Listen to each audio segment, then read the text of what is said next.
तो हेलो दोस्तों, मैं आप लोगों के लिए एक न्यू कोरियन ड्रामा ले आई हूँ जिसका नाम है क्रशोलॉजी 101। तो इस ड्रामा में हम लोग 2 एपिसोड को कवर करेंगे क्योंकि 2 एपिसोड आ चुके हैं ना, तो जल्दी जल्दी ख़त्म करते हैं। तो यहाँ पे हमें दिखाया जाता है हमारी मेन लीड की चाइल्डहुड को, जिसका नाम होता है हेजिन, और इसको प्यार से बोलते हैं सारे बनी। और इसको हैंडसम लोग बहुत ज़्यादा पसंद होते हैं, यानी कि बहुत ज़्यादा डाई हार्ट फ़ैन होती है। और यहाँ पर दिखाया जाता है कि वो बड़ी हो के ना आर्ट्स में ही जाती है ताकि वो सारी ये पेंटिंग्स वगैरह सीख सके और आगे जाके वो अपना ना मतलब फ्यूचर इसमें ही बनाती है, यानी इस कल्चर में। इसकी 2 दोस्तें आती हैं यूनिवर्सिटी की इसके पास और कहने लगती है कि वाह यार, ये कितना हैंडसम है, तुम्हारा बॉयफ्रेंड भी इतना ही हैंडसम होगा। लेकिन जब इसका बॉयफ्रेंड आता है जिसका नाम है बोंगसू, तो उन दोनों की तो चीखें निकल आती हैं। वो कहती है क्या ये लोग तो पहले एक दूसरे के कान में बोलते हैं, इसके बाद कहते हैं लगता है तुम्हारे लिए बनी कि ना तो बाहर की ब्यूटी नहीं बल्कि अंदर की ब्यूटी ज़्यादा मायने रखती है। तो वो भी कहने लगती है कि हाँ, मुझे बाहर की ब्यूटी ज़्यादा अच्छी नहीं लगती, यानी कि अंदर के लोग ज़्यादा अच्छे होने चाहिए। इसके बाद वो अपने बचपन की दोस्तों को दिखाती है, जिसका नाम एक का नाम होता है बॉबे और एक का नाम होता है कॉर्टनिम। तो वो कहने लग जाती हैं कि क्या तुम लोग ऐसे कैसे मिल सकते हो, ये कैसे तुम्हारे साथ हुआ, और मतलब कि तुम्हारे ये सच में बॉयफ्रेंड है। तो वो कहने लगती है कि हाँ, ये मेरा सच में ही बॉयफ्रेंड है। इसके बाद बताया जाता है कि जब वो जाती होती थी कॉलेज वगैरह में, तो तब से ये इसके पीछे पड़ा हुआ था, बार बार इसको गिफ्ट्स ला के देता था और कहता था कि मैं तुम्हारे से प्यार करता हूँ। तो इसने हाँ कर दिया वहीं पे। इसके बाद दिखाया जाता है कि जब ये यूनिवर्सिटी में पहली दफ़ा आई थी पहली क्लास लाने के लिए, तब ये नेचुरल ब्यूटी देख ही रही थी, तो बोंगसू आ जाता है उसके पास और वो उसको पूरी यूनिवर्सिटी घुमाता फिराता है और ये लोग बहुत ज़्यादा खुश हो रहे होते हैं। लेकिन जैसे ये इसको देता है अपना एक स्पेशल गिफ्ट जो कि इसके आने पे होता है, जो कि ये यूनिवर्सिटी आई ना, इस वजह से इसको देता है गिफ्ट। तो यहाँ पे ये उसको नेकलेस पहनाने ही लगता है और ये बहुत ज़्यादा खुश हो रही थी, कहने लगते हैं क्या तुम मेरे लिए लेके आए हो। तो ये उसको पहनाने लगता है, पीछे से मारा गुजरता है मेल लीड और वो इतनी बुरी से टकराता है जिसका नाम होता है जेयूल, और उससे ना वो नेकलेस गिर जाता है। यहाँ पे तो बोंगसू से लड़ने लग जाता है, लेकिन वो बनी को भी देख लेता है पीछे से, और यहाँ पे दिखाया जाता है कि वो नेकलेस पहन के आ गई होती है और बॉबिन और कॉर्टनिन को वो दिखाती है आके और कहने लगती है कि देखो कितना प्यार है। तो वो कहने लगते हैं हाँ, लेकिन इतना भी खास नहीं है। तो वो कहने लगती है कि तुम लोग बहुत ज़्यादा बदतमीज़ हो, तुम लोग कैसे कैसे कह सकते हो, उसने मुझे इतना प्यार से दिया था। यानी कि वो ना मतलब कि आपस में ऐसी मतलब कि लड़ने लग जाती हैं। इसके बाद दिखाया जाता है कि बॉबिन के पास आता है जेयूल और उसको ना उसके नोट्स वापस करता है, कहने लगती है कि देखो ज़रा कितना हैंडसम है, लेकिन मुझे इसमें कोई भी मतलब फीलिंग्स वगैरह नहीं आ रही हैं। इसके बाद हमारे दूसरा मेन लीड दिखाया जाता है जो कि सच्ची वाला मेन लीड होगा मेरे ख्याल में, जिसका नाम होता है जीवन, और जिसको तो देख के सारी लड़कियाँ बहुत ज़्यादा खुश हो रही हैं। वो जब डिपार्टमेंट भी आता है तो मिस भी उसको देखते रहते हैं, कहने लगता है कि मैंने स्कल्पचर वाले डिपार्टमेंट में जाना है, आप मेरी मदद करेंगी ना जब भी मुझे कोई मसला होगा। तो वो कहने लगती है हाँ क्यों नहीं, बल्कि आओ मैं तो तुम्हें क्लास में भी छोड़ाती हूँ। लेकिन इस पर कोई जीवन जवाब नहीं देता है। इसके बाद दिखाया जाता है जेयूल को जो कि अपने दोस्त से मिलता है जिसका नाम होता है डोंगा, और यहाँ पे दिखाया जाता है बोंगसू को जो कि ना बैठा होता है जो रिकॉर्डर की वाली जगह नहीं होती वहाँ पे। इसको बार बार बनी कॉल कर रही होती है लेकिन वो नहीं उठा रहा होता, लेकिन जब दोस्त करता है तो वो उठा लेता है और अचानक से वो ऑन भी हो जाता है माइक, और यहाँ पे वो सारी ना बातें वगैरह अपने दोस्त से करने लग जाता है कि नहीं नहीं, मैं तो बनी से प्यार व्यार कोई नहीं करता, मैं तो बस उससे एक नाइट स्टैंड करना चाहता हूँ, वरना उससे लड़की से कौन ही प्यार करेगा। यानी कि उसके बारे में बहुत ज़्यादा बुरी बुरी बातें करने लग जाता है जो कि हर कोई सुनता है और साथ में बनी भी वो सुनती है। तो भागे भागे ना उसके पास उसके दोस्त आकर कहने लगते हैं कि तुम माइक तो बंद कर दो एक दफ़ा। तो वो तो बहुत ज़्यादा टेंशन में रहते हैं मैंने क्या किया। वो भागा भागा बैठ जाता है बनी के पास और उसके पास जाके घुटना में बैठ जाता है कि मुझे माफ़ कर दो, ऐसे मेरी कोई भी इंटेंशंस नहीं थी, मैं तुम्हें ऐसा नहीं कहना चाहता था। तो जिस वजह से ना बनी उसको कहने लग जाती है कि तुम दफ़ा हो जाओ यहाँ से, और तुम इस बारे में सोच भी कैसे सकते हो, तुम इंसान ही जानवर हो जानवर। तो यहाँ पर वो कहने लग जाता है बनी को कि तुम कौन सा खास हो, तुम भी तो बेकार ही हो मेरे लिए। और यहाँ पर ना वो उसको बहुत बुरा कहता है, तो वो एक उसको ज़ोर से मुक्का मारती है और आगे चली जाती है। और ये भी पूरी यूनिवर्सिटी देख रही होती है, जीवन और जेयूल भी। और यहाँ पे दिखाई देता है कि वो बॉम्बिन और कॉर्टनिन के पास आ गई होती है और उसको सारी बातें वगैरह बता देती है और कहने लगती है कि देखा ना, मैंने तुम्हें कहा था कि वो तुम्हारे लिए बिल्कुल भी अच्छा नहीं है और तुम्हें उससे ब्रेकअप कर लिया, चलो अच्छी बात है। इसके बाद जब वो सुबह उठ रही होती है तो वो ना अपने मॉम डैड को कहने लग जाती है कि मैंने नहीं जाना यूनिवर्सिटी, मुझे उससे लीव चाहिए। तो यहाँ पे वो कहने लगते हैं कि तुम देख लो, एक दफ़ा सोच लो कि तुमने सच में नहीं जाना। जी, इनके मॉम डैड का नाम होता है ह्योंग क्योंग और होंग किम। और इसके बाद दिखाया जाता है वो कहने लगते हैं कि क्या तुम सच्ची में ही करोगी ना छुट्टी। तो यहाँ पे वो पास का सीन दिखाया जाता है कि बार बार क्यों पूछ रहे हैं, क्योंकि एक दफ़ा हाई स्कूल में इसका एक और दफ़ा ब्रेकअप हुआ था, तो इस वजह से इसने कहा था कि चलो हम लोग ट्रांसफ़र करते हैं। लेकिन ट्रांसफ़र जब इसने देखा था, एक लड़का इसको दिखा था एक हैंडसम सा, तो इसने मना कर दिया कि नहीं मैंने नहीं अब जाना, अब मैंने ट्रांसफ़र नहीं करना। तो इसलिए वो कहना लगती है कि नहीं नहीं अब तो मैं पक्का ही लीव लूँगी। इसके बाद वो चली जाती है लीव देने के लिए। तो लेकिन यहाँ पर सामने उसको नज़र आ जाता है जेयून और जेवान, तो ये तो बहुत ज़्यादा देखने लग जाती है, यानी कि अपने आप को पूरे शादी वगैरह में भी कर लेती है, प्रपोज भी कर लेती है, मतलब पूरा पूरा फ्यूचर देखने लग जाती है सुबह सुबह में ही। तो यहाँ पे वो उसको कहने लगता है कि तुम मुझे बताओगे स्कल्पचर डिपार्टमेंट कहाँ पे है। तो वो कहने लगती है कि हाँ हाँ मैं चलो तुम्हें ही छोड़ती हूँ वहाँ पे, और वहाँ पे वैसे मैं भी काम करती हूँ और वहाँ पे मैं प्रेजेंटेटिव की तौर पे हूँ। तो यहाँ पे वो उसके सारी इन्फॉर्मेशन वगैरह दे देते, कहने लगती है कि अगर कोई भी तुम्हें मसला होगा तो तुम मेरे पास आ सकते हो और मैं तुम्हारे सारे मसले वगैरह ठीक कर दूँगी। और वो अपनी सारी यूनिवर्सिटी के बारे में बता रही होती है और अपनी सारी डिपार्टमेंट के बारे में, और वो बहुत ज़्यादा खुश हो रही थी कि चलो फाइनली लगता है ये वही लड़का है। इसके बाद दिखा जाता है कि सामने से जेयूल भी आ रहा होता है और इसको भी देख के ये पूरा फ्यूचर सोचने लग जाती है। मतलब कहीं पे भी वाह यार, वो कहने लगती है कि क्या मेरी यूनिवर्सिटी पे इतने ज़्यादा हैंडसम लोग थे और मुझे पता ही नहीं था मैं किसके पीछे पड़ी हुई थी। और यहाँ पे दिखा जाता है जेवन ना इसके स्कल्पचर को देख रहा होता है। तो यहाँ पे पास ही में एक मतलब कि लड़की या आंटी जो भी कह लो वो होती है, वो कहने लगती है कि तुम तो इसके जैसे ही लगते हो बिल्कुल ही। तो वो भी देखने लग जाता है, उसको बहुत ज़्यादा हंसने लग जाता है, मतलब खुश हो जाता है। और यहाँ पे ये सब कुछ जेवन भी देख रहा होता है। और यहाँ पे दिखा देता है कि ना जब जेवन रख रहा होता है अपने बैग को, लेकिन जेवन गुस्से से वो उसको रख देता है और कहने लगता है कि पहले मैंने इस पर कब्जा किया है। और यहाँ पे तो वो बहुत ज़्यादा हैरान हो जाता है कि ये हो क्या रहा है मेरे साथ। इसके बाद दिखा देता है वो जल्दी से ना बता रही होती है अपनी दोनों दोस्तों को कि मुझे इतने हैंडसम लोग मिले, लेकिन इसकी जो दोस्त होती है ना बॉम्बे, वो कहने लगती है कि देखो ज़रा मुझे कोई भी मिला है इस तरह का। और इसके बाद दिखा देता है जेयूल को ना काफ़ी सारी लड़कियाँ आई होती हैं गिफ्ट वगैरह देने के लिए। इसके दोस्त आते हैं इसके पास और कहने लगते हैं कि हम लोग ये गिफ्ट वगैरह ले सकते हैं। तो वो कहने लगता है हाँ चलो ले लो। इसके बाद ये लोग खाना खाने के लिए जा रहे होते हैं ज़बरदस्ती उसको लेके। तो वो कहने लगती है कि वाह यार कितना हैंडसम है, लेकिन जब वो जैसे ही उससे लड़ रहे होते हैं ना आपस में, तो अचानक से जेयूल गिरने लग जाता है। तो भागी भागी वो जाती है उसकी मदद करने के लिए और वो बेचारी होती है, उसको उसने इतनी मुश्किल से बचाया था, लेकिन उसका जो टैब होता है ना वो गिर जाता है और टूट जाता है। वो कहने लगती है कि मुझे माफ़ कर देना, मैं तो सिर्फ तुम्हें बचाना चाहती थी और यही बात होती है, लेकिन नहीं। यहाँ पे तो वो कहने लगता है कि ना तुम इसके पैसे भी नहीं भर पाओगी। तो वो कहने लगता है कि नहीं मैं दे दूँगी। जब वो प्राइस को सर्च करती है तो पता लगता है कि वो तो $2000 का है। वो तो हैरान और परेशान हो जाती है, कहने लगती है कि मैं तो यहाँ से जा रही हूँ, लेकिन वो कहने लगता है कि मेरे टैब के पैसे कौन देगा। इसके बाद ना वो चले जाते हैं पार्टी में और जेवन के साथ, और यहाँ पे ना वो पार्टी वगैरह कर रहे होते हैं और ना यहाँ पे सारे उसको कह रहे होते हैं कि यहाँ पे वाइन पियो, लेकिन वो जेवन नहीं पी सकता था क्योंकि वो ज़्यादा जल्दी मतलब कि नशे में आ जाता है। इसके बाद वो पी लेती है उसके हिस्से की, और इसके बाद दिखा देता है कि वो बाहर आते हैं और वो उसको थैंक यू कर रहा था कि थैंक यू सो मच, तुमने मेरी जगह पे वाइन पी ली, तुमने मुझे बचा लिया। और यहाँ पे ही इसको पता लगता है कि जेवन और कोई नहीं बल्कि इतना रिच आदमी है और चेयरमैन का बेटा है ये, यानी CEO का बेटा, जिस कंपनी को ये जानती है। इसके बाद दिखा जाता है जेयूल को, जो कि अपने दोस्तों के साथ ही पास एक कैफ़े में आया होता है, यानी कि वाइन वाले कैफ़े में, ये एक हिसाब से चलो यही कह लो।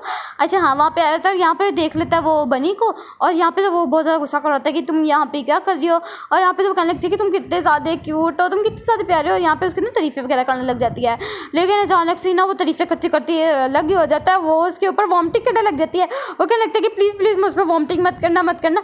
इसके बाद दिखा जाता है हमें सुबह का सीन, जब वो सो के उठती तो ये सब सारी की सारी चीज़ें याद करी तो बेचारी बहुत ज़्यादा मतलब टेंशन में आ गई थी, ये मैंने किया क्या है रात को। और यहाँ पे जेल भी सब कुछ सोच रहा था कि रात को मेरे साथ बनी क्या है, लेकिन चलो कोई बात नहीं। इसके बाद दिखा जाता है बनी को, जो कि वापस आ रही होती है और यहाँ पे ये देख लेती है जेयूल को, तो भाग रही होती है वहाँ से क्योंकि वो उससे अपने टैब के पैसे लेने के लिए आया होता है, लेकिन इसके पास अभी टैब के पैसे नहीं होते। यहाँ पे एक फेस्टिवल चल रहा होता है जिसमें लोग भाग के आ जाते हैं। इस बार वो जेवन के पीछे छुप जाती है और इसके कहने लगता है कि मुझे बचा लो, लेकिन जेयूल कहाँ सुनने वाला था, वो कहने लगता है कि जल्दी से साइड पे हो जाओ, लेकिन वो नहीं मान रहा होता है। यहाँ पे इसके दोस्त ना ड्रोन चला रहे होते हैं जो कि अचानक से आउट ऑफ कंट्रोल हो जाता है, जिसकी वजह से ये दोनों तो पीछे हो जाते हैं और बनी को छोड़ देते हैं अकेला। लेकिन बनी भी कोई काम मतलब आम सी लड़की नहीं, उसने खींच लिया था जेल को अपने ऊपर, और यहाँ पे ये बहुत ज़्यादा ऐसे रोमांटिक सीन हो जाता है, यानी क्यूट मोमेंट, लेकिन वो उसको बहुत ज़्यादा दूर धक्का दे के जीवन को पकड़ के भाग आती है। यहाँ पे तो जीवन उसको कहने ही लगता है कि चलो मैं पैसे दे देता हूँ, लेकिन वो नहीं मतलब कि ये बात को सुनती और इसको कहने लगती है कि चलो मैं तुम्हें ना ट्रीट दिलवाती हूँ।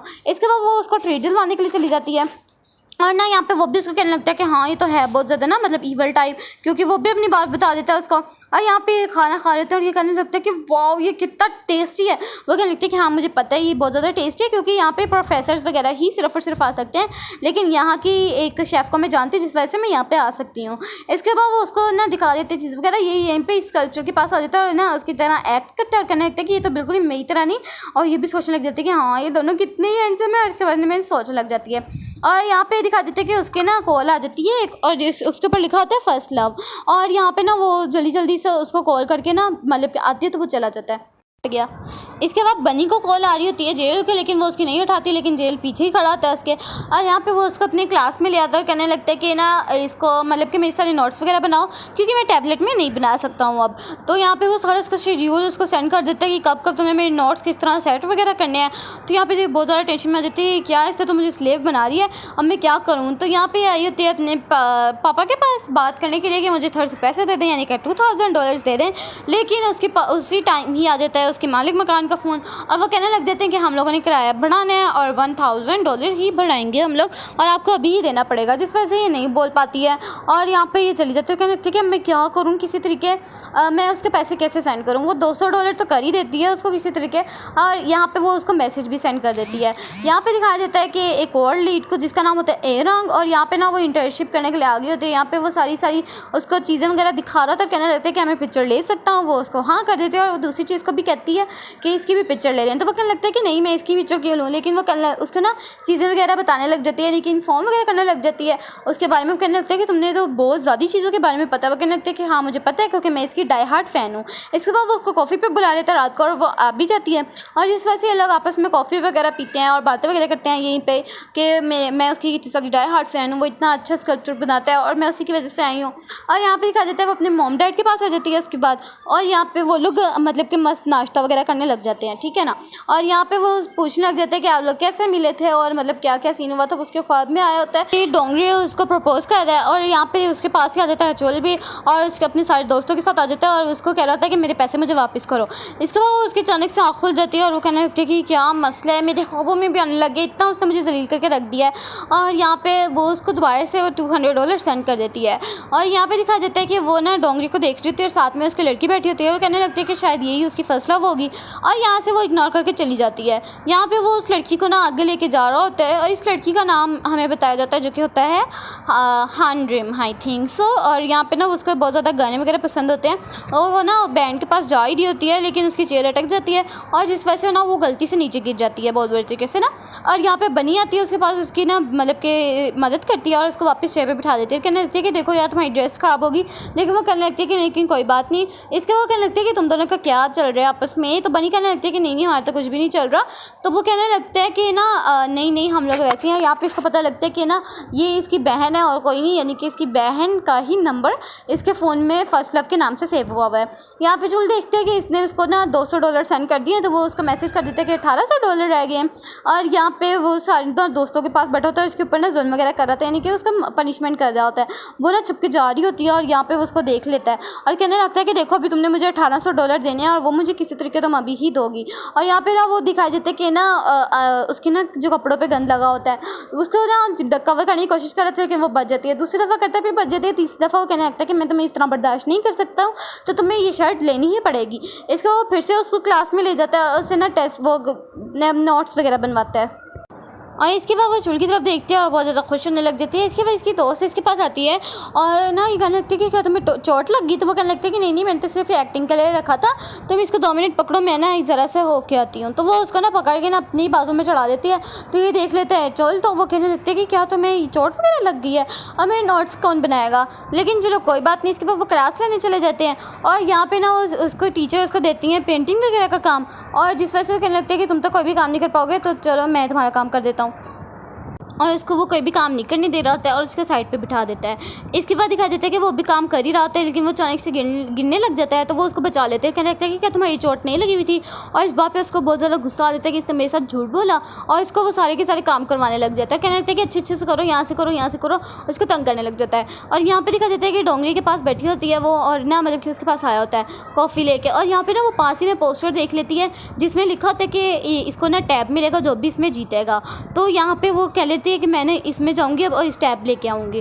और यहाँ पे ना वो चली जाती है अपना मतलब कि एडमिशन करवाने वहाँ पे। और यहाँ पे ना सारे इसको यूनिवर्सिटी कहने लगती है कि हाँ तुम कर लोगी, लेकिन वो कहने लगता है कि तुम कैसे करोगी। तो वो कहने लगता है कि तुम अभी बनी को जानते नहीं हो, ये इतनी मतलब कि जितने भी स्ट्रेंथ वाले काम होते हैं ये आराम से कर लेती है।